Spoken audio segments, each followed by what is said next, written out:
Assalamualaikum class. My name is Javers. Assalamualaikum class. My name is Javers and my roll number is 14835. The topic of my presentation is element of business plan. जैसे कि आपको पता है कि कोई business plan बनाने के लिए उसके लिए एलिमेंट होने का जरूरी है। तो बिजनेस प्लान के लिए 10 एलिमेंट है जिसके लिए मैंने स्टार्टिंग में 5 पॉइंट है। तो फर्स्ट पॉइंट है समरी, यानी कि जैसे सर आपको बिजनेस का एक प्रोग्राम बनाते हैं तो उसके लिए आपका जो पार्टिसिपेंट है, जो जिसने आपका यानी कि बिजनेस में पार्ट लेना है, जिसने यानी कि अपने बिजनेस को ओवर थ्रू करना है, उसने आपका पूरे बिजनेस को नहीं पढ़ना है। उसके लिए आपको एक समरी बनानी पड़ेगी। ये समरी आपके पूरे बिजनेस का एक ओवर पॉइंट व्यू देगी। ये 10 फेजेस पर मुश्तमिल होती है और ये समरी बहुत शॉर्ट होती है। इसके ज़्यादा से ज़्यादा 3 पेज होते हैं, 3 पेज से ये ज़्यादा नहीं हो सकती है। और ये जिसने भी आपका बिजनेस प्लान पढ़ना है, जिसने भी आपका यानी कि बिजनेस देखना है कि आपने पार्टिसिपेट करना है, वो बैंकर हो चाहे वो फ्रेंचाइज वगैरह हो, जिसने भी उसने आपका बिजनेस के लिए आपको समरी यानी कि उसने ओवरव्यू करेगा। उसके लिए आपको 10 फेजेस यानी कि होने चाहिए। अगर 10 में से एक भी फेजेस आपका ना हुआ तो आपकी यानी कि समरी आपकी यानी कि जो बिजनेस प्लान है वो यानी कि इफेक्ट नहीं करेगा यानी कि रीडर पर। मैम नेक्स्ट स्लाइड कर दें जी। सेकंड पॉइंट है बिजनेस डिस्क्रिप्शन। इसमें फैमिली नेम, यानी कि जिस तरह आप में जानते हैं कि कोको कोला एक फैमिली नेम है, तो यानी कि जिस तरह आप जानते हैं स्लोगो स्लोगो मुझ टेक्निकल नेम, जिस तरह यानी कि उसका आगे नाम चाह रहा है जालमा कोका कोला प्लादे, ये उसका टेक्निकल नेम है। इंडस्ट्रियल बैकग्राउंड, यानी कि जिस तरह आप बिजनेस प्लान करते हैं तो किसी भी कंपनी का आप उसका करंट स्टेटस, उसका बैक और उसका फ्यूचर प्लान वो देखना पड़ता है। तीसरा पॉइंट है प्रपोजल पोटेंशियल, यानी कि आप 10 साल के बाद यानी 2 साल बाद, आप 5 साल बाद अपने बिजनेस को किस तरफ देखना चाहते हैं। आपका क्या आपने एक ही यानी कि चीज़ पर रहना या आपने ज़्यादा यानी कि आइटम पर जाना है। अगर चौथा पॉइंट है पोटेंशियल एडवांटेज, यानी कि आपने अपने जो बिजनेस कर रहे हैं उसमें आप लोगों का डेली क्या फ़ायदा हो रहा है, यानी कि जो दूसरी मार्केट में के जो दूसरे लोग आपको बिजनेस दे रहे हैं, यानी कि उनमें जो डिसएडवांटेज कर रहे हैं दे रहे हैं, यानी कि उसमें आपने कोई उन पे फ़ायदा उठाया, उनकी यानी कि जो डिसएडवांटेज से फ़ायदा उठा के यानी कि अपनी आइटम में क्या तुसी एडवांटेज पैदा किया है। मैम नेक्स्ट स्लाइड करते हैं। तीसरा है मार्केट सेगमेंट, यानी कि मार्केट सेगमेंट में मार्केट नीच और मार्केट शेयर। मार्केट शेयर में मतलब कि जैसे आपका एक मार्केट में आप एक आइटम लेकर आते हैं, उसका यानी कि क्या प्राइस क्या है, उसका साइज क्या है, यानी कि उसका क्या आइटम है, यानी कि उसकी यानी कि वैल्यू क्या है उसका, यानी कि सारा कुछ। और मार्केट शेयर में यानी कि आप मार्केट में रहते हुए यानी कि उसका बताना है कि आप मार्केट में यानी कि कौन सी चीज़ किस टाइम पर बना रहे हैं, उसका क्या फ़ायदा आपको। और दूसरा पॉइंट है कंपटीशन एनालिसिस। कंपटीशन एनालिसिस में यानी कि जिस तरह एक यानी कि रेफ्रिजरेटर वाले वो 5 साल की गारंटी दे रहे हैं और आप मार्केट में रहकर उसके कितनी गारंटी दे रहे हैं, यानी कि कंपटीशन में रहते हुए आप कोई दूसरी चीज़ें जो दे रहे हैं उनसे उनके जो डिसएडवांटेज है उनसे आप क्या फ़ायदा उठा रहे हैं और आपका कंपटीशन में मार्केट में क्या चल रहा है। तीसरा है मार्केट स्ट्रेटजी, यानी कि जब आप मार्केट में कंपटीशन के लिए आते हैं तो आपको स्ट्रेटजी बनानी पड़ती है ताकि आपका जो बिजनेस है वो तेजी से रन चल सके। चौथा पॉइंट है प्राइसिंग पॉलिसी, यानी कि आपकी जो प्राइस है यानी कि वो कितनी मैटर कर रही है, कि जो दूसरे दे रहे हैं उनकी प्राइस क्या है, आपकी प्राइस क्या है। और चौथा है एडवांस एडवर्टाइजिंग प्लान, यानी कि जो आप अपना बिजनेस कर रहे हैं क्या वो आपने एजेंसी के जरिए चलाना है या मीडिया पे चलाना है या रेडियो पे चलाना है या न्यूज़पेपर पे, यानी कि वो किस तरह यानी कि आपने चलाना है या एजेंसीज के जरिए। यानी कि ma'am next slide. Thank you जी। ओके मैम स्टार्ट करूं? Yes yes dear. Assalamu alaikum class, my name is Zoya and roll number is 130. My topic is franchise. Next slide ma'am. A franchise is a type of license that a party franchisee acquires to allow them to have access to a business. Franchise जो है basically एक type of a business है। ये business है type की franchise, और franchise दो तरह के लोग काम करते हैं, एक franchise एक franchisee। और जो फ्रेंचाइजर जो होता है वो एक ओनर होता है अपने बिजनेस का, उसके पास नॉलेज होता है, प्रोसेस और एक ट्रेडमार्क होता है। ट्रेडमार्क बेसिकली वो चीज़ है कि जो एक बिजनेस ब्रांड का एक साइन या वर्ड होता है। लाइक जैसे मैकडोनल्ड है, मैकडोनल्ड का जो वर्ड है, मैकडोनल्ड का जो साइन जो वर्ड M है, ये ट्रेडमार्क होता है। और जो फ्रेंचाइजी होता है, फ्रेंचाइजी जो है फ्रेंचाइजर से फ्रेंचाइज बिजनेस खरीदता है और उस पे अपना वो अपना बिजनेस स्टार्ट करता है। Next slide ma'am.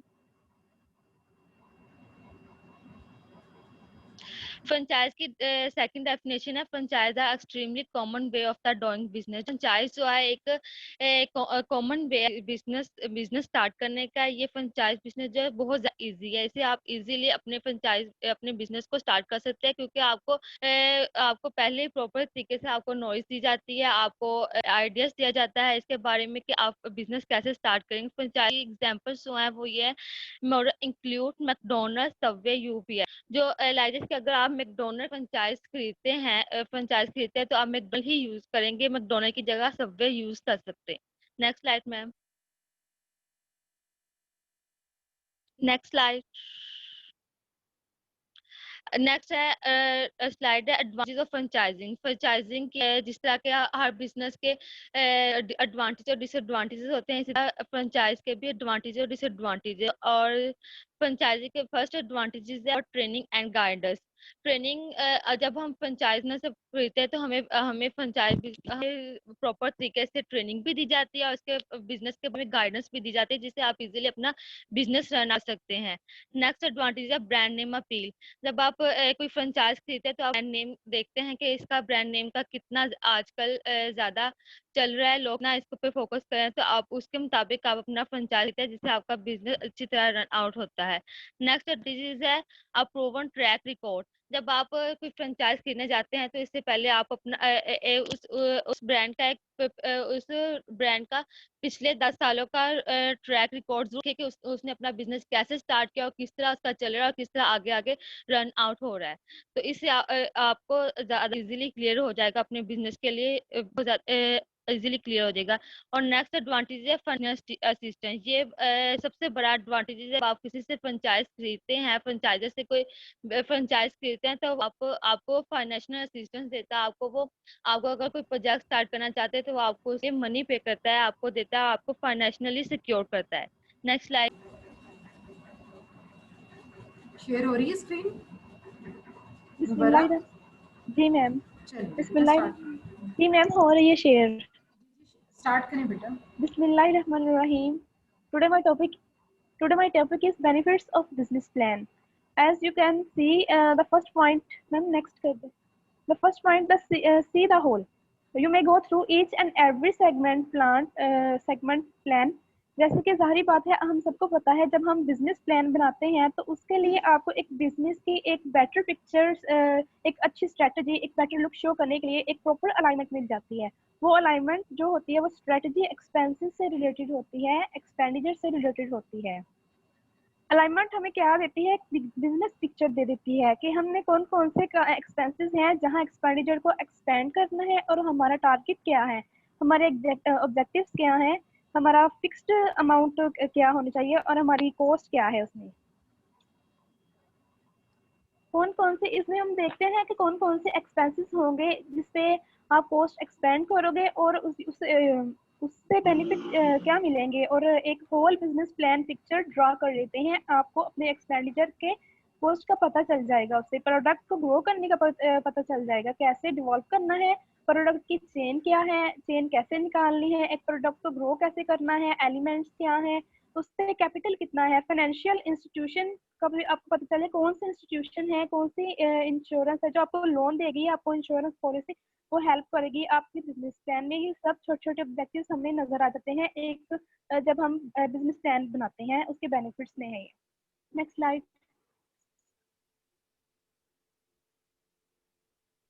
Second slide is strategic focus. You are developing every strategy. इसमें आप छोटी से छोटी चीज को भी कंसीडर करते हैं कि इसमें आप देखते हो कि कि आपकी आइडेंटिटीज क्या क्या है, मीन्स टू से कि सब सेक्टर क्या है, आपके सेगमेंट क्या है, उनके लिए आप सेपरेटली हर सेगमेंट को के लिए आप स्ट्रेटेजी ड्रा कर लेते हो। Next slide ma'am.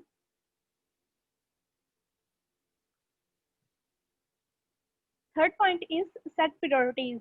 हम जब बिजनेस प्लान बनाते हैं तो उसमें हम सबसे पहले प्रायोरिटीज को सेट करते हैं जैसे कि बिजनेस प्लान को एक लेवल सेट करते हैं कि पहले नंबर पे हम क्या काम करेंगे, कौन सी प्रायोरिटी होगी हमारी पहले नंबर पे, सेकंड क्या प्रायोरिटी होगी हमारी, थर्ड क्या प्रायोरिटी होगी। हम हर काम को एक टैकल आउट करने की एक स्ट्रेटजी बना लेते हैं। Next slide ma'am.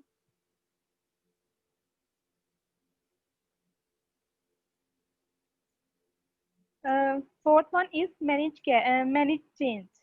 इसमें बेसिकली ये बताया जा रहा है कि चेंज को ऑल टाइम एक्सेप्ट करना है, अजम्पशंस को रेगुलरली रिव्यू करते रहना है। हमने आपने अपने प्लान को प्रैक्टिकल के साथ मैचअप करना है। डैशबोर्ड मीनिंग्स इधर ये है कि आपने एक स्ट्रेटेजी बनाई कि फर्स्ट आपकी प्रायोरिटी क्या है और सेकंड क्या है। इसमें डैशबोर्ड का मीनिंग ये है। और वो जब हम प्लानिंग बनाते हैं तो उसको एक्चुअल परफॉर्मेंस के साथ हमने उसको मैचअप करना है। करोगे, अगर कुछ मतलब गलत है तो आप उसको एडजस्ट कर लोगे, वहीं पे इसको ठीक कर लोगे। नेक्स्ट। तो गलती से मुझसे हो गया था। It's okay Memona, it's okay बेटा, आप स्टार्ट करिए please. Assalamualaikum class, my name is Memuna Tahir, roll number 14833. My topic is challenges faced by women entrepreneurs. First of all, family restrictions है।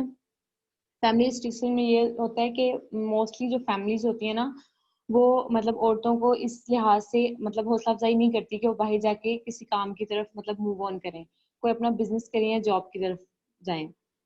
उनको ज़्यादातर जो टाइम होता है वो फैमिली मेम्बर्स के साथ गुजारना पड़ता है। और दूसरा मसला ये होता है कि उनको ट्रैवल भी नहीं मतलब बाहर ट्रैवल नहीं करने दिया जाता कि वो जाके बिजनेस अपॉर्चुनिटीज जो हैं उनको करें, तो वो ट्रैवल भी नहीं कर सकती। सेकंड है लैक ऑफ एजुकेशन।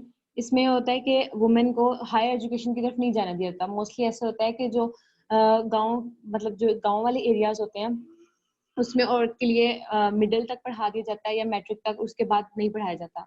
या अगर ज़्यादा उनको पढ़ाया भी जाता है तो उनको ये कहा जाता है कि आप टीचिंग कर लो, बिजनेस की तरफ या किसी भी टेक्निकल काम की तरफ या रिसर्च वर्क की तरफ उनको नहीं जाने दिया जाता। और रिसर्च एरियाज में उनको इंट्रोड्यूस जो न्यू प्रोडक्ट्स होती हैं वो भी नहीं करवा सकती। मोस्टली ऐसा होता है कि हमने देखा है जो ज़्यादातर साइंटिस्ट होते हैं वो मेल होते हैं, फीमेल जो होती हैं उस काम की तरफ नहीं जाती। एंड नेक्स्ट है स्टिफ कंपटीशन। उसमें है women face a lot of competition from main. जो औरतें होती हैं उनको मेन की तरफ से बहुत सारे कंपटीशन होते हैं कि अगर वो मार्केट में निकलती हैं किसी काम के लिए तो बहुत सारी ऐसी बातें होती हैं जो उनको मर्दों की तरफ से फेस करनी पड़ती हैं। लोग जो मर्द होते हैं उसके अलावा जो दूसरे लोग होते हैं वो भी उनको अच्छी नज़र से नहीं देखते। Due to limited mobility they find difficult to compete with men। दूसरी बात ये कि उनको बाहर ट्रैवल भी नहीं किया जा मतलब मार्केट में वो इधर से उधर नहीं जा सकती। फॉर एग्जांपल ऐसा होता है कि अगर किसी की नाइट ड्यूटी होती है, किसी भी कहीं भी जॉब होती है, कहीं भी उनको नाइट ड्यूटी पे जाना पड़ता है, तो फैमिली उनको सपोर्ट नहीं करती इस हिसाब से। जो मैरिड होती हैं उनके हस्बैंड उनको सपोर्ट नहीं करते या उनके ससुराल वाले उनको सपोर्ट नहीं करते कि वो बाहर जाएं और नाइट ड्यूटी या नाइट शिफ्ट में अपनी काम कर सकें। Next mobility. Moving in the around the market is again a tough job for middle class women entrepreneurs in Pakistan social system। दूसरी बात ये है कि अगर औरत बाहर जाती है किसी काम से, कहीं दूर किसी दूसरी सिटी में जाना पड़ता है उसको अपने जॉब से अपने बिजनेस से रिलेटेड, तब भी उनको जो हमारी सोसाइटी है मिडिल क्लास सोसाइटी वो उनको सपोर्ट नहीं करती इस हवाले से कि वो मार्केट में निकले या अपनी कोई जॉब है उसको परफॉर्म कर सकते हैं। ज़्यादातर ऐसे होता है कि जो औरतें होती हैं वो रिसेप्शन पे काम करती हैं और बस घर से जॉब पे और जॉब से घर पे, उनको ज़्यादातर बाहर जाके किसी ड्यूटी पे या किसी भी मीटिंग वगैरह के लिए आउट ऑफ द सिटी जाने की इजाज़त नहीं मिलती घर से। एंड कंक्लूजन क्या है लास्ट पे? Today our country boast of number of successful women entrepreneurs who have created successful business brand across the world. आजकल बहुत सी औरतें ऐसी हैं जिन्होंने अपना नाम बनाया है, वो कामयाब हुई हैं एंटरप्रेन्योर में अपने बिजनेस में। तो जो बाकी औरतें हैं जो बाहर नहीं निकलती या जिनकी फैमिलीज नहीं निकलने देती उनको, तो वो औरतें जो उन्होंने अपना नाम बनाया है वो एग्जाम्पल है हम सब के लिए कि इंसान अगर खुद ठीक हो और इंसान में लगन हो काम करने की तो कर सकते हैं। और फैमिली को भी चाहिए कि वो सपोर्ट करें ताकि वो अपनी दुनिया में एक नाम बना सकें। जी अलाउ स्टार्ट करिए। Assalamualaikum class. My name is Sharmeen Javed and my roll number is 14838. Today my presentation topic is types of house plan. First one is closed house plan and second one is open house plan. अब इनके बारे में हम थोड़ी सी detail पढ़ेंगे और इनका intro पढ़ेंगे कि ये कैसे होते हैं और इनके बारे में कुछ features. And the first one is closed house plan. Closed house plan वो हाउस प्लान होते हैं जो, अगर सिंपली बात की जाए, जो बेसिकली जो इनका घर का ज़्यादातर जो पार्ट होता है, रूम्स और जो यूनिट्स हैं घर के, जो आप बेसिकली घर में होते हैं, जिस तरह लिविंग रूम है, ड्राइंग रूम है, किचन है आपका, और फिर आपके प्राइवेट एरिया जितने भी सारे जो है, वॉल्स जो है इनके अंदर ज़्यादा वॉल्स पे बेस करते हैं, मतलब कि हर कंपार्टमेंट जो है वो एक सेपरेट वॉल के साथ जो है वो सेपरेट किया जाता है। जैसे कि इसमें लिखा हुआ है, इन ए ट्रेडिशन और the closed floor plan each designated area of the home become the separate space और a room enclosed with the walls. ठीक है, फिर देन है इसके प्रोस एंड द कॉन्स। सबसे पहले हम प्रोस के ऊपर जो है वो डिस्कशन करेंगे। मोर डिजाइन ऑप्शंस, अब जिस तरह की क्लोज्ड एरिया है वो प्रॉपर तरीके से जो है वो हर रूम जो है वो अपनी एक अलग आइडेंटिटी रखेगा, तो एक आपको वो बेटर ऑप्शन देगा, क्योंकि हर रूम जो है वो सेपरेट है, तो आपको ऐसा हर रूम में जो है वो डिजाइनिंग ऑप्शन जो है वो बहुत ज़्यादा मिलेंगे आपको, उनकी थीम्स या हार्मनी का जो है वो इतना इशू नहीं, डिफरेंट तरीके से डिज़ाइन कर सकेंगे। फिर उसके बाद है कोजियर रूम्स। अगर हम दो वेदर्स जिस तरह बेसिक होते हैं, विंटर एंड समर, अगर हम विंटर की बात करें, अगर इस रूम के इन हाउसेज में जो रूम्स हैं उनके बारे में, तो जो अगर विंटर की बात करें, तो जो जिस तरह की अब सब चीज़ें जो वॉल्ड हैं और उनकी जो वेंटिलेशन और रूम की जो विंडोज़ वगैरह घर की जो है वो थोड़ी सी कम है, तो उसके अंदर विंटर के अंदर अगर हम बात करें तो वो बिल्कुल कोजियर होगा, आपकी जो एयर पैसेज है वे जो है वो थोड़ा सा कम होगा। ठीक है, और अगर समर्स की बात करें, तो अगर आप समर में देखें तो अगर उसके अंदर तो गर्म होगा, लेकिन अगर आप कोई अदर देन जो है वेंटिलेशन के लिए कोई एसी जिसे हम यूज़ करते हैं या रूम कूलर्स होते हैं, अगर आप करते हैं तो वो इजीली जो है वो ठंडे भी हो जाते हैं, क्योंकि रूम एरिया कम है तो वो इजीली जो है वो हवा जो है वो पास आउट हो जाती है। फिर उसके बाद है प्राइवेसी। जो प्राइवेसी है वो जैसे कि वॉल्स हैं, हर रूम जो है वो सेपरेट है, हर यूनिट सेपरेट है घर का, तो आपकी प्राइवेसी जो है वो बहुत ज़्यादा हाईली है, मतलब कि आपको कोई ऐसा डिस्टर्बेंस नहीं होगी। उसके बाद है बेटर साउंड कंट्रोल। अगर आप कोई बात कर रहे हैं, किसी रूम सेपरेट हैं, वॉल्स जिस तरह की हैं हर रूम में, तो आपके जो साउंड है, अगर आप किसी से बात करें, आप कोई कुछ भी देख रहे हैं, तो आपकी दूसरे रूम तक जो है वो कम जो है वो आवाज़ जाएगी और बिल्कुल नॉर्मल तरीके से अपने अलग प्राइवेसी में काम कर सकेंगे। मेयर पेयर लेस कल्चर, और अगर आप इसकी सेटिंग की और इसकी क्लीनिंग की बात करें, तो इसके अंदर जितना भी अगर कोई मैस घर में क्रिएट हुआ है, तो उस उन्हीं पोर्शन में होगा जो आपने यूज़ किए, अदर देन जो है उससे जो है अफेक्टेड नहीं होते, बिकॉज वो सब सेपरेट हैं। तो उसके बाद है पोटेंशियली लोअर एनर्जी बिल्स। जिस तरह के रूम्स क्लोज्ड हैं, हर रूम जो है वो थोड़ी सी कम कैपेसिटी रखता है, कि वो ऐसा फैला नहीं हुआ या बहुत बड़ा नहीं है, तो आप उसके अंदर ऑटोमेटिक सी बात है कि अगर एक रूम नॉर्मल है तो आप उसके अंदर एक या दो लाइट्स यूज कर लेंगे, एज कम्पेयर टू जो बहुत बड़ा उसके अंदर 3 से 4 इवन के 5-6 लाइट्स यूज होंगी, जिसकी वजह से जो एनर्जी ज्यादा होगी। तो इसके अंदर ये बेनिफिट है कि क्लोज की वजह से आप एक या दो यूटिलाइज करके इसको मैनेज कर सकते हैं। उसके बाद है कौन सा इनके लेस नेचुरल लाइट है, जिसकी क्यों है, क्योंकि पहले ही वो बंद है, वॉल ज्यादा है, और रूम जो है वो आपका पूरा घर जो है वो क्लोज है। फिर रूम्स में फील स्मॉल और दी क्रैम्प। जब आप रूम एज कम्पेयर टू बात की जाए खुले रूम की, तो आपको इसके अंदर जो थोड़े से स्मॉल फीलिंग है, अगर आप कोई चीज़ एडजस्ट करते हैं तो आपको लगेगा कि वो बहुत ज़्यादा एक दूसरे के अंदर जो है वो एक दूसरे को स्पेस नहीं दे रही, बस रख दी है, और उनके अंदर कोई आपको मतलब आइज देखने में भी आपको जो घुटन सी फील होगी।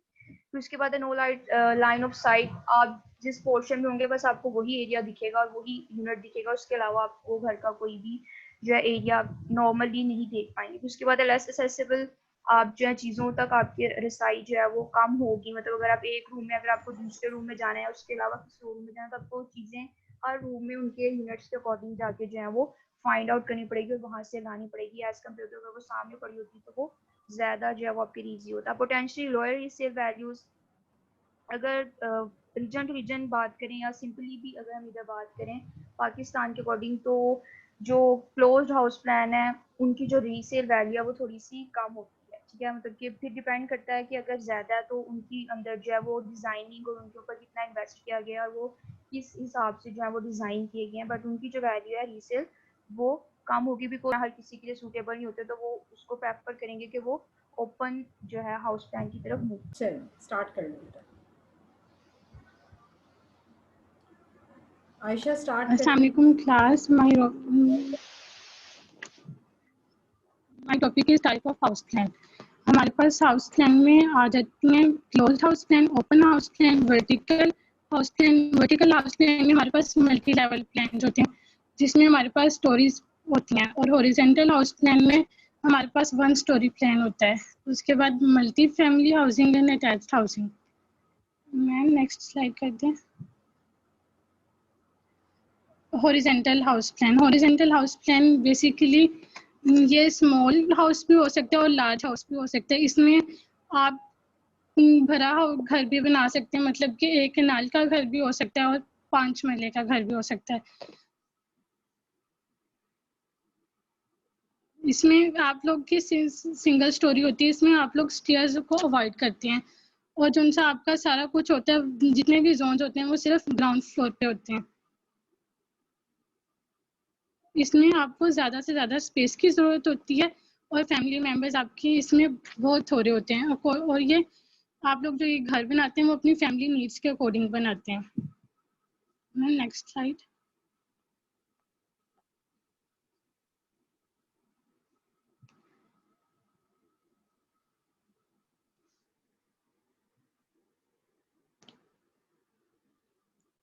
मैम स्लाइड चेंज हो गया।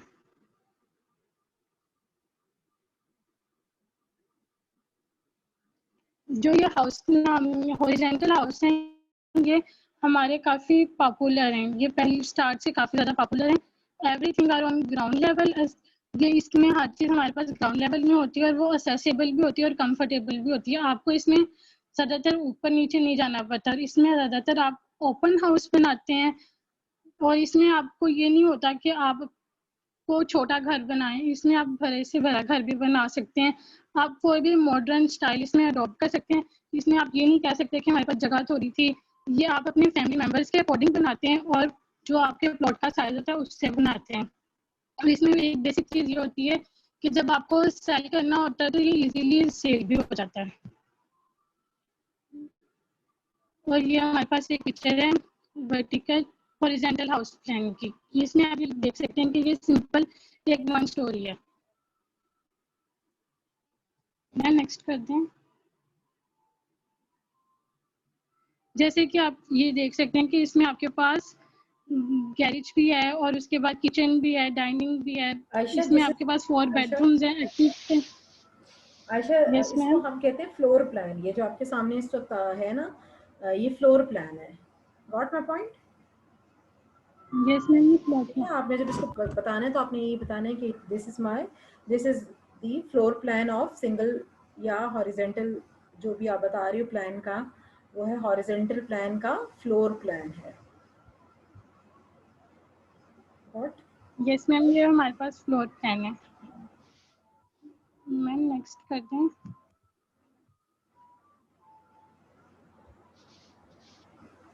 आगे हमारे पास vertical house plan. Vertical house plan में हमारे पास स्टोरीज आ जाती हैं कि इसमें हम डबल स्टोरी भी कर सकते हैं और ये डबल से ज़्यादा भी होती हैं। इसमें बेसमेंट भी आपकी ऐड हो जाती है और इसमें बेसिकली जो आपके पास फर्स्ट फ्लोर में होते हैं उसमें आप वर्क जोन को करते हैं और सोशल जोन को करते हैं और गेस्ट रूम भी आपके फर्स्ट फ्लोर पे होते हैं और सेकंड फ्लोर पे आप अपना प्राइवेट जोन करते हैं, मतलब कि बेस्ट मास्टर रूम भी होते हैं, किड्स रूम भी होते हैं, किड्स की स्टडी रूम भी। आपका जो भी प्राइवेट जोन होता है वो आपका सेकंड फ्लोर पे होता है। इसके अलावा कुछ ऐसे भी होते हैं कि वो लोग अपना सारा कुछ फर्स्ट फ्लोर पे कर लेते हैं और सेकंड फ्लोर पे सिर्फ गेस्ट रूम करते हैं। क्योंकि पाकिस्तान में हम लोग ज़्यादातर ऐसे बनाते हैं कि ऊपर वाला ज़्यादातर लोग सेल करने के लिए बनाते हैं या रेंट पे देने के लिए बनाते हैं।